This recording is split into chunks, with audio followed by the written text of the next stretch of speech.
शिंदे गटाचे आमदार सुहास कांदे यांनी राष्ट्रवादी काँग्रेसचे ज्येष्ठ नेते आणि मंत्री छगन भुजबळ यांच्यावर गंभीर आरोप केले आहेत. पत्रकार परिषदेत बोलताना त्यांनी दावा केला की माथाडी कामगारांच्या संस्थांशी संबंधित व्यवहारांमध्ये कोट्यवधी रुपयांचा कथित आर्थिक गैरव्यवहार झाला आहे.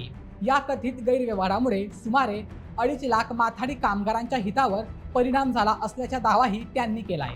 सुहास कांदे यांनी या संपूर्ण प्रकरणाची सखोल चौकशी करण्याची मागणी केली असून संबंधित व्यवहारांची चौकशी करून सत्य बाहेर आणावं असंही त्यांनी म्हटलं आहे. या आरोपांमुळे राज्याच्या राजकीय वर्तुळात पुन्हा एकदा चर्चा सुरू झाली आहे. मात्र या प्रकरणातील सर्वात महत्त्वाची बाब म्हणजे हे आरोप आमदार सुहास कांदे यांनी केले आहेत. या आरोपांची अद्याप कोणत्याही तपास यंत्रणेकडून किंवा न्यायालयाकडून अधिकृत पुष्टी झालेली नाही. तसेच या आरोपांवर छगन भुजबळ यांची सविस्तर प्रतिक्रिया समोर आलेली नाही. त्यामुळे चौकशी झाल्यानंतरच या प्रकरणातील वस्तुस्थिती स्पष्ट होईल. एकंदरीतच 2.5 लाख माथाडी कामगारांचा उल्लेख असलेल्या या आरोपांमुळे महाराष्ट्राच्या राजकारणात नवी चर्चा सुरू झाली आहे.